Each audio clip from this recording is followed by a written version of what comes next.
நேயர்களுக்கு அன்பு வணக்கம். மீண்டும் ஒரு திரை விமர்சனம் நிகழ்ச்சியில உங்க எல்லாரையுமே சந்திக்கிறதுல உள்ளபடியே வழக்கம் போல எனக்கு சந்தோஷம் தான். அநேகமாக உங்களுக்கும் சந்தோஷமாக இருக்கும் அப்படிங்கிற நம்பிக்கை எனக்கு. இன்னைக்கு என்ன படத்த பத்தி விமர்சனம் பண்ண போறோம் அப்படின்னா, ஸ்காட்லாந்துக்கு போலாமா? விசா, டிக்கெட் எதுவுமே இல்லாம? கண்டிப்பா. ஏன்னா, ஒரு சினிமாவை தமிழ்நாட்ல எங்கேயோ மதுரையில, திருச்சியில, கன்னியாகுமரியில, சென்னையில நடக்கிற மாரி காட்சிகள பார்த்து, பார்த்து ஏதோ ஒரு சில பாட்டுங்க மட்டும் வெளிநாடுகள்ல ஷூட் பண்றத பார்த்து ரசித்த நம்ம கண்களுக்கு முழுக்க, முழுக்க ஸ்காட்லாந்து சரியா சொல்றேனா? முழுக்க, முழுக்க ஸ்காட்லாந்துல எடுக்கப்பட்ட ஒரு சினிமா. அதுல அந்த அந்த அந்த நேட்டிவிட்டி அண்ட் லேண்ட்ஸ்கேப் இருக்கு இல்லையா? அத பார்க்கறதே ஒரு அழகு. ஸோ, அப்படி ஸ்காட்லாந்துக்குள்ள படமாக்கப்பட்ட ஒரு படத்த ஒரு தமிழ் ரசிகன் ரசிக்கணும் அப்படிங்கிற ஒரு ரீசனுக்காகவே இந்த குளு குளு காலம் இல்ல, வெயில் தொடங்க ஆரம்பிச்சிருக்கக்கூடிய காலத்தில் வந்திருக்கக்கூடிய படத்துக்கான விமர்சனத்த தான் இன்னைக்கு நான் பண்ண போறேன். என்ன படத்த பத்தி விமர்சனம் பண்ண போறோம் அப்படின்னா, காதல் ரீசெட் ரிப்பீட்.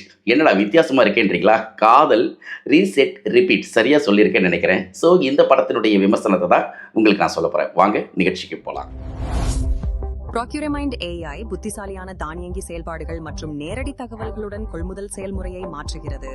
AI சலுகை பகுப்பாய்வு முதல் சந்தை நுண்ணறிவு வரை ப்ரொக்யூர்மைண்ட் AI குழுக்களுக்கு விரைவாகவும் புத்திசாலியாகவும் நம்பிக்கையுடன் முடிவுகள் எடுக்க உதவுகிறது. காதல் ரீசெட் ரிப்பீட் இந்த படத்தினுடைய கதை என்ன அப்படின்னு பார்த்தீங்கன்னா, சாதாரண கதை தான். 3ஆம் பிறையில நம்மளுடைய ஸ்ரீதேவி அவர்களுக்கு பழைய நினைவெல்லாம் மறந்து போயிடும் ஒரு ஆக்சிடென்ட்ல. அதற்கு பிறகு கமல் சார் வந்து அவங்களுக்கு ஆதரவு கொடுப்பாரு. அதுக்கப்புறம் ஒரு லேசான காதல் வரும். அந்த காதலுக்கு பிறகு என்ன நடக்கும் அப்படிங்கிறது உங்களுக்கு தெரியும் இல்லையா? அதே மாரி நிறைய தமிழ் சினிமாக்கள் இந்த ஜானர்ல வந்திருக்கு. ஸோ, நினைவு மறந்து போன பெண்ண காப்பாத்துற ஹீரோ, அதுக்கப்புறம் வந்து நினைவு வந்ததுக்கப்புறம் அவங்க யாருன்னு கேட்கும்போது ஏற்படக்கூடிய விஷயங்கள், இதெல்லாம் கிளிஷேக்களாவே போயிட்டு இதெல்லாம் எல்லாம் தமிழ்நாட்டுக்குள்ளேயே நடந்ததுனால நம்மளுக்கு பெருசா தெரியல. ஆனா, இந்த படம் ஸ்காட்லாந்துல. படத்தினுடைய ஓப்பனிங் சீன் என்ன பண்றாங்க தெரியுமா? ஸ்காட்லாந்துல ஒரு பெரிய அ மலை வீழ்ச்சியிலேருந்து கீழ விழறாங்க ஹீரோயின். கீழ விழுந்தப்ப அதிர்ஷ்டவசமா அங்க காப்பாத்தப்படுறாங்க. ஸோ, அதிர்ஷ்டவசமா காப்பாத்தப்பட்டதுக்கு பிறகு அவங்களுக்கு சுத்தமா நினைவே மறந்து போயிடுது. என்ன நடக்குது, என்ன போகுதுன்னே தெரியல. இந்த விபத்து நடந்து 2 வருஷம் ஆயிடுச்சு. ஸோ, 2 வருஷத்துல அவங்களுக்கு என்ன மாரியான விஷயம் இருக்குன்னா, அந்த நாள் நடக்கக்கூடிய நினைவு மட்டும் ஞாபகம் இருக்கும். தூங்கி எழுந்த மறுநாள் காலைல முதல் நாள் என்ன நடந்ததுன்னு சுத்தமா தெரியாது. ஸோ, சூப்பர்ல. இப்படிப்பட்ட ஒரு பின்புலத்தில தான் இந்த படத்த எடுத்திருக்காங்க. ஸ்காட்லாந்துல அந்த ஹீரோயினா, அதாவது காதலித்து காதல் தோல்வியால் தற்கொலை பண்ணிக்கிற அந்த பெண் இருக்காங்க இல்லையா? ஸோ, அந்த பெண் யார் அப்படிங்கிறது ஒரு பெரிய செய்தி. அவங்க தான் வந்து ஜியா ஷங்கர். ஸோ, அவங்க தான் ஹீரோயின் படத்துக்கு. ஸோ, ஓப்பனிங்லேயே வந்து ஒரு சோகமான மலை உச்சியிலேருந்து கீழ விழுறது மாரி காட்டுன உடனே, அவங்கள காப்பாத்தக்கூடியவர், "நான் தான் உன்னுடைய காதலன். ஆ இப்ப நாம வந்து உன்ன பாதுகாத்துக்கிறதுக்காக இருக்கேன். உன்ன உயிருக்கு உயிரா நான் நேசிக்கிறவன் நான் தான்." அப்படின்னு சொல்லிட்டு மதுன் கேஷ் அப்படிங்கிறவரு வரார். ஸோ, முதல் பாதி முழுக்க அப்படியே கமலஹாசன், ஸ்ரீதேவி மாதிரி ஒரு ரொம்ப பொசசிவா அவங்கள பார்த்துக்கிறாரு. ரொம்ப சென்டிமென்ட் டயலாக்ஸ்லாம் குடுக்குறாரு. ஸோ, அப்படியே படம் முழுக்க அப்படியே போயிட்டே இருக்கு. ரைட்டா? ஸோ, இந்த முதல் பாதி என்னடா இப்படி போர் அடிக்கிறாங்களே அப்படின்னு பார்த்தா, செகண்ட் ஹாஃப்ல அப்படியே மலையாளத்தில பயங்கரமா கலக்கிட்டு இருக்கக்கூடிய அர்ஜுன் அசோகன் இந்த படத்தில தமிழ்ல வராரு. அறிமுகமாகுறாரு. ஸோ, தமிழுக்கு அவர் வரக்கூடிய படம் இது. ஸோ, அவரு என்ன பண்றாருன்னு பார்த்தீங்கன்னா, ஸ்காட்லாந்துல தான் நடக்குது எல்லாமே. ஸோ, அவரு வந்து கலகலன்னு ஒரு தமிழ், இங்கிலீஷ் கலந்து மிக்ஸ் பண்ணி பேசுறது, அப்புறம் அது இங்கிலீஷ் தெரியாம தன்னுடைய பவுன்சர்கள வச்சுக்கிட்டு ஹீரோயின் கிட்ட விஷயத்த வந்து புரிய வைக்கிறது. ஸோ, இதெல்லாம் "நான் தான் உன்னுடைய காதலன்" அப்படின்றாரு. என்னடா ஃபர்ஸ்ட்டு ஒருத்தன் வந்து என்னுடைய காதலன் சொல்றான், இவன் வந்து காதலன் சொல்றானேன்னு சொல்லிட்டு நம்மளுக்கு குழப்பம் இருக்கும்ல. படத்தில டிராவல் பண்ணும்போது என்ன சொல்றாங்கன்னா, அடிபட்டு இந்த பழைய நினைவுகள மறந்து போகுதுல்ல ஹீரோயினுக்கு, அவங்கள வந்து ட்ரீட்மெண்ட்டுக்காக டாக்டர் எம்.எஸ். பாஸ்கர் வந்து தன்னுடைய வீட்ல, தன்னுடைய கஸ்டடியில வச்சிருக்காரு. அவர்கிட்ட தான் இந்த மதும் கேஷ் வந்து என்ன சொல்றார், தன்னுடைய காதலி தான் இவங்க, அவங்களுடைய காதலன் நான் தான் அப்படின்னு சொல்லிட்டு பாதுகாப்பு வந்துட்டு இருக்காரு.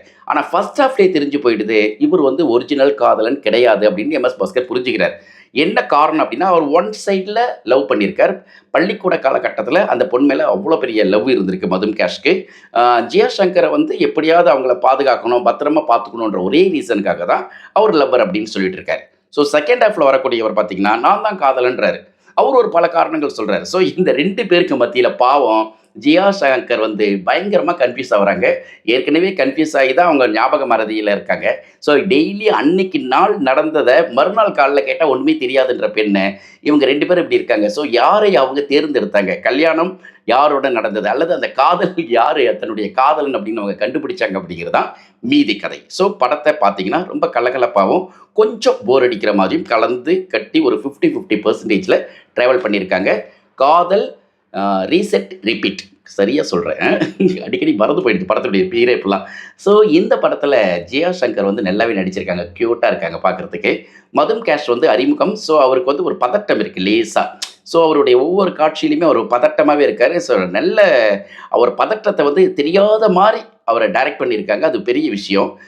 அது மட்டும் இல்லை, அதே போல் அர்ஜுன் அசோகன் வந்து இந்த படத்தில் வந்து செகண்ட் ஹாஃபில் தான் வராரு. ஆனால் அவர் கொஞ்சம் அதிகமாக பயன்படுத்தி இருக்கலாம்.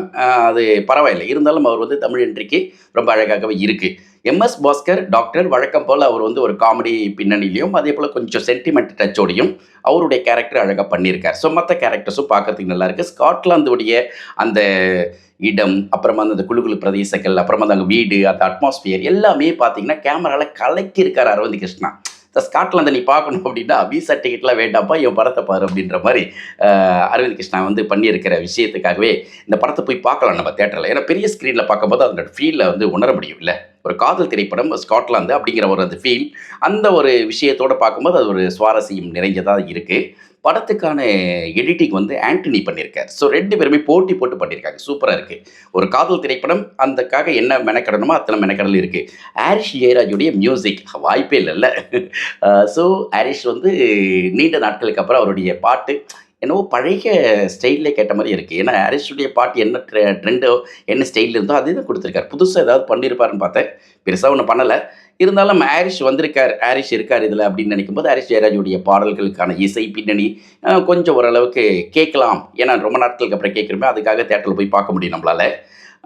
இந்த படத்தினுடைய இயக்குனராக ஏஎல் விஜய். ஏஎல் விஜய் ஏற்கனவே பண்ண படங்கள்லாம் கூட்டி கழித்து பார்க்கும்பொழுது காதல் சரியாக சொல்ல தெரியல. காதல் ரீசெட் ரிப்பீட். எப்பா எப்படி இருக்கு பாரு பேர், காதல் ரீசெட் ரிப்பீட். இந்த பேர் வைக்கிறவங்களுக்குலாம் தயவு செஞ்சு ஒரு சின்ன ரெக்வஸ்ட் வைக்கட்டுமா? என்னென்னா, இந்த படத்துக்கு பேர் வைக்கிறப்ப வாயில் நுழையிற மாதிரி வைங்கப்பா, வாழைப்பழம் வச்சிடாதீங்க. அது மாதிரி ஒரு நல்ல ஒரு பேர் வச்சிங்கன்னா சொல்லலாம். காதல் அது சரி, ரீசெட் ரிப்பீட் இதுக்கு சரியாக சொல்ல முடியுதா? இப்போ என்ன மாதிரி ஆட்களுக்கு சொல்ல முடியல, எல்லாராலும் சொல்ல முடிஞ்சுன்னா ஓகே. ஆனால் பரவலான வெகுஜன மக்களுக்கு போய் சேர்றப்ப ஒரு பெயர் வைக்கிறதே அழகு தானே. இதுலேயே கன்ஃபியூஸ் ஆகுது. அப்போ காதல் சொல்லிட்ட ரிப்பீட்டா ரீசெட்டா? ரீசெட் முன்னாடி வருமா, ரிப்பீட் பின்னாடி வருமா, இல்லை ரிப்பீட்டுக்கு அடுத்து ரீசெட் வருமா? இப்படி போகும்போது இந்த ஹீரோயினே பரவாயில்லடா, நமக்கு எல்லாமே மறந்து போதுறான்ற மாதிரி குழப்பத்தை உண்டாக்கி வைக்குது. ஏஎல் விஜயோடைய ஒட்டுமொத்தமான டைரக்ஷன் படத்துக்கு பெரிய அளவுக்கு இந்த ஒரு பழைய படத்தை பார்த்த ஒரு ஃபீல் இல்லாமல் ஸ்காட்லாந்துக்குள்ளே பார்த்த ஒரு ஃபீல். அதை என்ன சொல்லுவாங்களேன், பழைய ஒயின் தான் ஆனால் புது பாட்டிலில் தரோம். ஓகே, அப்படி தான் அந்த மாதிரி தந்திருக்காங்க. ஓரளவுக்கு பார்க்கலாம். படத்தை போய் ரசிக்கிறதுக்காக அந்த தேட்டரில் பார்த்தீங்கன்னா அந்த ஃபீல் உங்களால் உணர முடியும். இந்த படத்தை பற்றின விமர்சனத்திற்கு நீங்கள் என்ன கமெண்ட் கொடுக்க போகிறீங்க? கமெண்ட் செக்ஷனில் தயவு செஞ்சு போஸ்ட் பண்ணுங்க.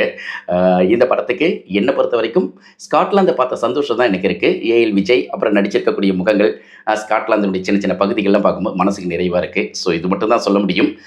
மீண்டும் அடுத்த திரை விமர்சனம் நிகழ்ச்சியில் இன்னொரு ஆகச்சிறந்த திரைப்படத்தினுடைய விமர்சனத்துடன் உங்களை சந்திக்கிறேன். அதுவரை அன்பு வணக்கங்களையும் வாழ்த்துக்களையும் சொல்லி விடை பெற்றுக் கொள்கிறேன். என்றும் உங்கள் நேசத்திற்குரிய வேறு யாரு Naga. See you. Bye bye.